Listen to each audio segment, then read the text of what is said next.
قد جاءکم برہان من ربکم، تمہیں نہیں پتا کہ میں نے تمہاری طرف اپنی ایک دلیل کو بھیجا ہے۔ میرے بھائی وہ دلیل کیا ہے جس کا رب قرآن میں ذکر کر رہا ہے؟ وہ دلیل کیسی ہے جس کا رب قرآن میں ذکر کر رہا ہے؟ وہ دلیل کتنی مضبوط ہونی چاہیے؟ میرا بھائی عامر صاحب ہے، شاہد بھائی یہاں ہے، شاہد بھائی آپ کو اپنے مدرسے کا انٹروڈکشن دیں گے، بولیں گے میرا مدرسہ اتنا بڑا ہے، میرا دارالعلوم اتنا بڑا ہے، اس کے اندر اتنی اعلیٰ پڑھائی ہو رہی ہے، اتنی اچھی تعلیم ہو رہی ہے۔ آپ کہیں گے ہم کیسے مان جائیں کہ اس کے اندر اتنی اچھی تعلیم ہے؟ میرے شاہد بھائی اپنے مدرسے کے ایک بچے کو کھڑا کریں گے، کھڑا کر کے یہاں قرآن پڑھائیں گے، اس کو دلیل کے طور پہ پیش کریں گے کہ آپ اس کا قرآن سنیں، آپ اس کی زبان سے اللہ کے کلام کو سنیں، یہ کتنا اچھا اور کتنا پیارا کلام پڑھ رہا ہے۔ اگر اس بچے نے اعلیٰ اور عرفہ قرآن پڑھا، اس نے احسن طریقے سے قرآن پڑھا، تو تم سمجھ جاؤ گے کہ واقعی جمنگر کے اس سمنانیہ مدرسے کے اندر تعلیم بہت اعلیٰ ہے۔ اگر اس نے قرآن صحیح نہیں پڑھا تو میرے بھائیوں تم کہو گے کہ بھائی نہیں یہاں ماحول اچھا نہیں ہے۔ بات یہی ہے کہ نہیں ہے؟ یہ بچہ دلیل کے طور پہ تمہیں پیش کیا جائے گا۔ میرے رب نے ساری کائنات کو بنایا، میرے رب نے ساری دنیا کو بنایا، میرے رب نے 7 زمینیں بنائی، 7 آسمان بنایا، سدرۃ المنتہا بنایا، میرے رب نے جبریل امین کو تخلیق کیا، میرے رب نے حضرت آدم علیہ السلام سے لے کے آج کے دور تک یعنی دور مصطفی تک میرے رب نے کتنے انبیاء کرام بنائے، کتنی چیزیں بنائی، کتنے آلات بنائے۔ کائنات میں ایک ذرہ بھی ایسا نہیں ہے جو میرے رب کے سوا کسی اور نے بنایا ہو۔ تو میرے بھائیوں میں تمہیں بتا دوں، میرے رب نے جب اس کائنات کی دلیل پیش کی نا کہ ہاں میں تمہیں اپنی دلیل دیتا ہوں، دلیل کے طور پہ تمہارے سامنے اپنی ربوبیت کا اظہار کرتا ہوں، تو میرے رب نے کائنات کے کسی دوسرے نبی کو نہیں دلیل کے طور پہ پیش کیا، میرے رب نے کائنات کی کسی اور شے کو دلیل کے طور پہ پیش نہیں کیا۔ اگر دلیل کے طور پہ کسی کو پیش کیا تو فرمایا یا ایھا الانسان قد جاءکم برہان من ربکم، اے انسان میں نے اپنی دلیل تیرے سامنے بھیجی ہے، وہ دلیل ہے محمد الرسول اللہ صلی اللہ علیہ وسلم۔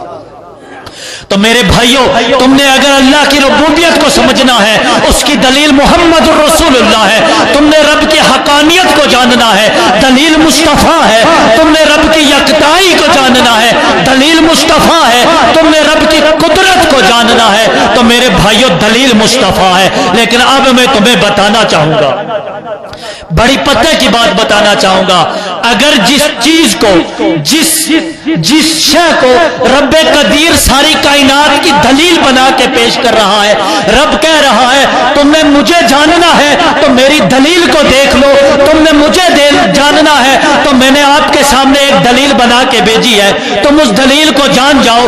بزرگوں جوانوں تم اللہ کی ربوبیت کو جان جاؤ۔ تو میرے بھائیوں مجھے بتاؤ نا، اگر یہ دلیل ہی کمزور ہو تو رب کی قدرت کمزور نہیں مانی جائے گی؟ اگر دلیل میں ہی کوئی نقص نکالنے لگ جائے تو اللہ کی قدرت میں نقص نہیں نکلے گا۔ اگر اس دلیل میں ہی میں نے آپ کو آسان سی مثال دی ہے، میں اور ایک مثال دیتا ہوں۔ میرے باہر نانوائی کا دکان ہے یا تو کاندر شوانن نانوائی کا دکان ہے کہ نہیں ہے؟ اب نانوائی کے دکان پہ روٹی کیسی بنتی ہے آپ کیسے جانو گے؟ اس نے سامنے ایک الماری رکھی ہے، اس الماری میں شو کے طور پہ روٹیاں لگا کے رکھی ہیں، باہر سے جانے والا شخص سارے تندور کو تو نہیں کھولتا نا کہ تندور کے اندر کیا رکھا ہے، وہ اس الماری کو دیکھتا ہے، اس کے اندر 10 قسم کی روٹی ہے، سب سے بیسٹ کوالٹی کون سی ہے وہ وہی مانگتا ہے۔ اور وہ جو الماری میں روٹیاں رکھی ہیں وہ سارے دکان کی دلیل ہے، سارے دکان کی مضبوطی، سارے دکان کی پختائی اس روٹی کے اندر ہے۔ یہ روٹی جتنی اچھی ہے جو الماری میں رکھی ہے، اور انسان تصور کر لے گا کہ اندر کاروبار اتنا اچھا چل رہا ہے۔ میرے رب نے ساری کائنات کی دلیل میرے مصطفیٰ کو بنا کے بھیجا ہے۔ تو میرے بھائیوں مجھے بتاؤ نا، اگر وقت کا کوئی شخص، وقت کا کوئی مولوی، وقت کا کوئی عالم، وقت کا کوئی انسان، کوئی سائنسدان، کوئی انجینئر، کوئی ایرا گیرا نتھو کھیرا اگر رسول اللہ کی ذات میں نقص نکالے تو یہ اللہ کی دلیل میں نقص ہے کہ نہیں ہے؟ یہ اللہ کی دلیل میں نقص ہے نا؟ اللہ کی دلیل میں نقص ہے تو رب کی ربوبیت پہ شک ہے کہ نہیں ہے؟ رب کی ربوبیت پہ شک ہے، رب کی قدرت پہ شک ہے کہ نہیں ہے؟ رب کی قدرت پہ شک ہے، مصطفیٰ کی دلیل ہے، دلیل پہ شک ہے، یہ دلیل اللہ کی تخلیق ہے، رب کی تخلیق پہ شک ہے۔ گویا کہ یہ شخص शख्स अभी भी अल्लाह की तखलीक पे शक के दायरे में है, या अभी भी अल्लाह की तखलीक को नाकिस जानता है, जबकि मेरे रब ने सारी कायनात को बना के मुस्तफा को दलील पेश किया है। आओ ना मेरे भाइयों, मैं थोड़ा सा आगे लेके चलता हूं, इस दलील को मेरे रब ने कितना आला और अरफा बना के भेजा है। मेरे रब ने जब जिक्र किया मेरे हुजूर के चेहरे अक़दस का, फरमाया मैंने कायनात में आदम अलैहिस्सलाम को भी पैदा किया, मैंने नूह अलैहिस्सलाम को भी पैदा किया, इब्राहिम अलैहिस्सलाम को भी पैदा किया, मूसा अलैहिस्सलाम को भी तख्लीक किया, लेकिन जवानों बुजुर्गों, मेरे रब ने जिसको दलील बना के भेजा उसके चेहरे की कसम खाई, फरमाया वद्दुहा, कसम है इस चेहरे अनवर की जो मुस्तफा जाने रहमत शम्अ बज़ में हिदायत का चेहरा पुरनूर है। कोई किसी के चेहरे की कसम खाता है, कोई किसी के नूर की किसी के चेहरे किसी के फेस की कसम खाता है, जब तक वो उतनी आला और उतनी मजबूत ना हो, जब तक वो कायनात की हर शय से रोशन ना हो। गोया कि मेरे जवानों, मेरे बुजुर्गों, ये बात दिल में बांध के ले जाओ, अल्लाह जिसके चेहरे की कसम खा रहा है वो चेहरा कोई आम नहीं हो सकता। और बात ये बता के चला जाऊं, उस चेहरे जैसा चेहरा कायनात में किसी का नहीं हो सकता। और फिर आओ ना और आगे चले मेरे भाई, बात यहां पे खत्म होती है? नहीं मेरे भाई, बात यहां पे नहीं खत्म होती है। चंद चीजें बता के चला जाऊं। लोग कहते हैं ये बरेलवी मसले के आला हजरत का नारा तो लगाते हैं, ये लोगों का कुरान नहीं सुनाते। मेरे भाई मैं तुझे बता दूं, अगर आला हजरत की जबानी कुरान सुनाना शुरू कर दिया ना मेरे भाई, इतने गेरे गेरे नथे खेरों की दुकानें बंद हो जाएगी।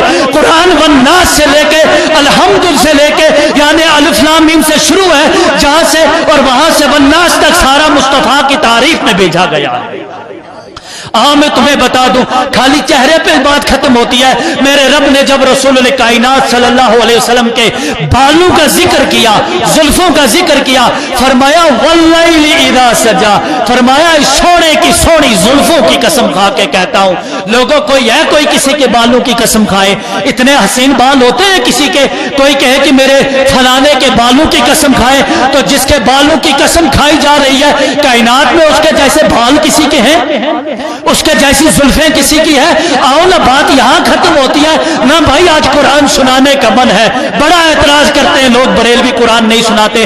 आज कुरान सुना के जाएंगे तुम्हें, और ऐसा सुना के जाएंगे मेरे भाई, तो यहां इतने एरे गेरे नथे खेरों की दुकानें बंद करके जाएंगे। मेरे रब ने जब मेराज आलम का जिक्र कुरान में किया, जब मेरे नबी ने, जब मेरे प्यारे रसूल करीम सल्लल्लाहु अलैहि वसल्लम ने अर्श आज़म का दौरा किया, और मेरा नबी जब अर्श आज़म पे गया जहां जिब्रील भी रुक गया, मेरे रब ने जब मेरे रब के रसूल ने जब रब कदीर का दीदार किया, तो मेरे रब ने क्या फरमाया? फरमाया मा ज़ाग़ल बसर व मा तगा।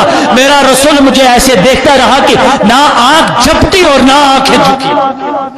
हुजूर की आंखों का जिक्र, हुजूर के देखने का जिक्र कुरान कर रहा है। लोग कहते हैं तुम नाते पढ़ते हो, तुम गाना गाते हो। मैंने कहा अगर ये कुरान जो है ना, ये भी अगर सुर में पढ़ा जाए ना, तो ये भी हुजूर की नात है, ये भी मेरे नबी की तारीफ बयान करता है। आओ ना तुम्हें बता दूं, सबसे हसीन निगाहें किसकी है मेरे भाइयों?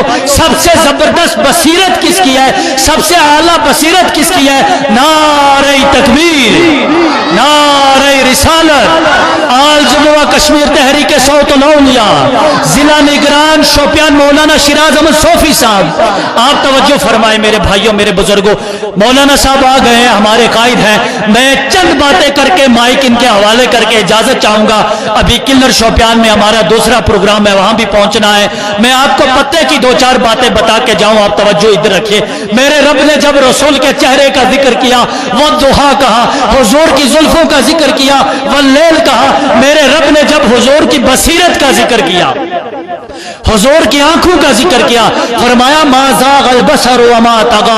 सोनिया तो इसे देखता रहा कि ना आंखें झुपटी ना आंखें झुकी। तो हुजूर की आंखों का जिक्र कुरान कर रहा है। व मा यंतिकु अनिल हवा, हुजूर की जबान से जो निकला अल्लाह ने कुरान में बयान कर दिया कि हुजूर अपनी तरफ से कुछ नहीं बताते हैं। बात यहां खत्म होती है। आज कुरान सुनाने का मन है। वादी रजा की कोहे हमारा रजा का है, जिस तरफ देखिए वो इलाका रजा का है। अगलू ने भी लिखा है बहुत इल्म दीन पर मेरे भाई, जो कुछ है इस सदी में तन्हा रजा का है।